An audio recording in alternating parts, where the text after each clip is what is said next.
Chapter 24. Fishbeck Camp, British Zone, Germany. It was a relief not to have to run anymore. The British camp we settled on had many Ukrainians. Despite their pledge not to forcibly repatriate us, I didn't want to take a chance. I told them I was from Lviv. So did Luca. The year ended, and 1946 began. Then 1947, and we were still refugees. The camp became our home by default. Where else could we go? No country wanted us.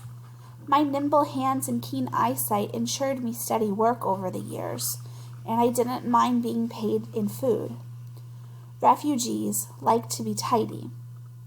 They needed to look clean and eager when they went for their interviews with the immigration officers from different countries. I always had a long list of people waiting for my services. I amazed myself at what I could create with the limited material at hand. Out of old Soviet and Nazi uniforms, I fashioned decent suits, coats, skirts, and blouses. We never went hungry again. Luca became an apprentice to a German pharmacist in town.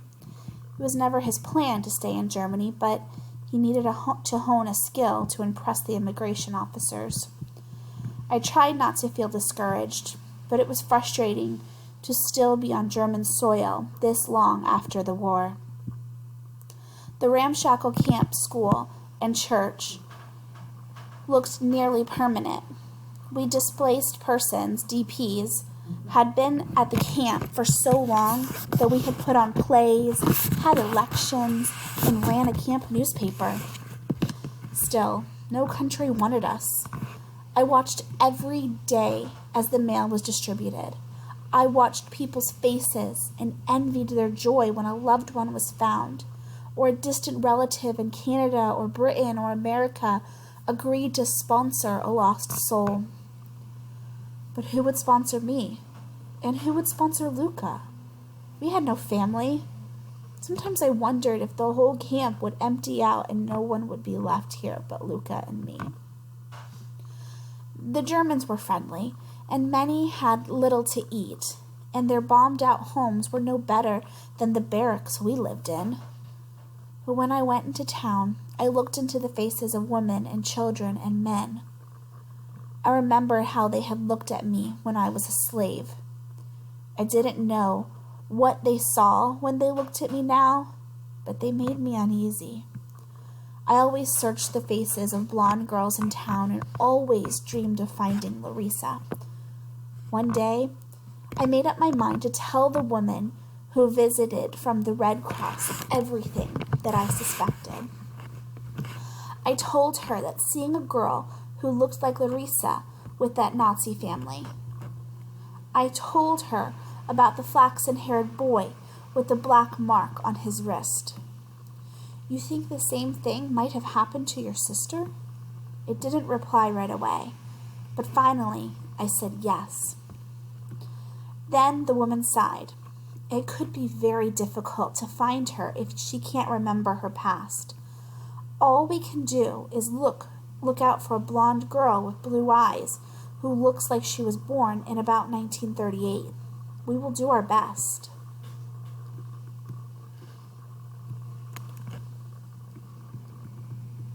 So that is the end of the book, and this is the epilogue, set in 1951. So remember when we had finished this last chapter, it was 1947, I believe. I'm double checking.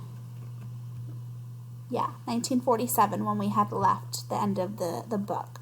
So now the epilogue is kind of going to tie everything together about 4 years later. I cherished my barracks room with its flush toilet down the hallway and a kitchen I share with just a few. It is so much more spacious than what I had as an Austinbeater. After a long day of sewing, I walk to a grassy area and sit on a tree stump, to watch the children play. There is a lilac bush growing behind the stump, and its scent wraps me in a memory. I reach up and touch the cross around my neck and remember the happy times when my parents were alive. In my heart, I'm sure that Larissa lives. I would have felt it if she died, but the Red Cross has been looking for her for years, and they have found no trace. How I wish there were some way to find her. Should I forget her? Even if I could, the mere scent of a lilac would bring her memory back. I stand up and stretch, then walk back to my barracks. Lucas sits on the bench in the front of my building. In his hands is a thick envelope. Where did you get that? He smiles.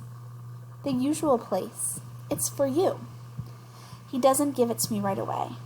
He has an odd look on his face. I wonder if it's a letter, if the letter is from Xenia in Israel or Natalia in Montreal.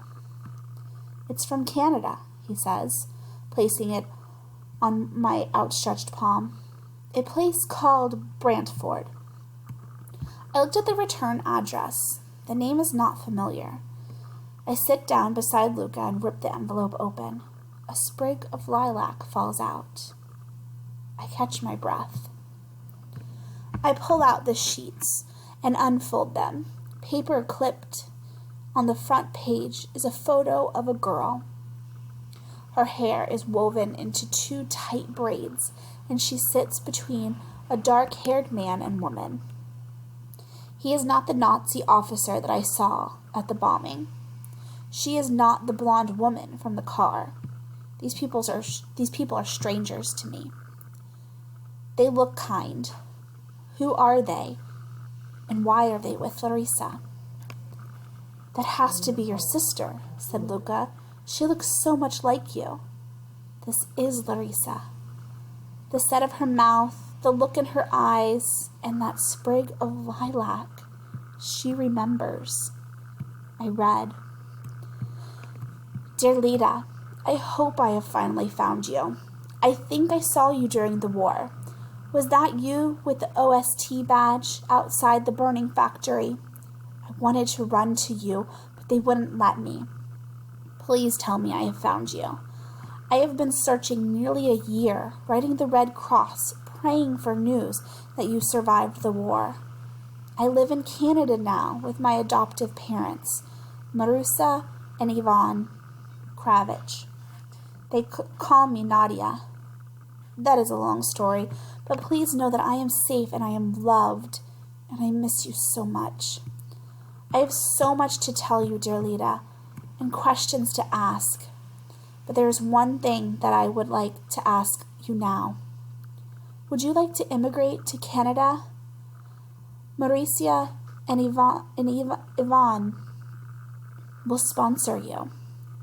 Please write back to me at this address. I will pray every day for a letter. I miss you, and I love you, Larissa. I hold the letter to my heart, and tears stream down my face. Larissa, I didn't find you, but you found me. I could nearly burst with joy.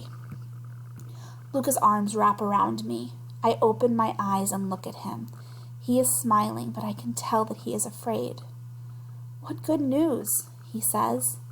Now you can leave this place. I brush a bit of wild hair away from his eyes. So can you. Where I go, you go. Author's note. Few people know about the slave raids that Hitler conducted throughout the Soviet Union during World War II. Nazi soldiers would descend upon a town or village and capture the young people who gathered together in public places. The prisoners were loaded into boxcars and transported to Germany, where they were forced to work under brutal conditions. There were between 3 and 5.5 million Austrian-Beaters. Most of them were Ukrainian. Many were worked or starved to death. The Nazis preferred the slave laborers to be in their late teens or early 20s, but there are documented cases of Auschwitzers who were even younger than Leda. Captured children under 12 were usually either sent directly to death camps or used for medical experiments. It was a rare child who could prove her usefulness and survive. After the war, Stalin demanded that Soviet citizens captured by the Nazis be returned to the Soviet Union. Those who did return were either killed outright or sent to brutal work camps in Siberia, because Stalin considered anyone who had been captured by the Nazis to be Nazis. Those who managed to escape to the West hid their wartime experiences because they feared being sent back to the Soviet Union. These stories have only begun to emerge since the 1991 dissolution of the Soviet Union. Sincere thanks to the many former slave laborers who shared their personal stories with me. This book is dedicated to Anelia V., whose detailed recall of day-to-day life as a Nazi slave helped to create an accurate world for Leda.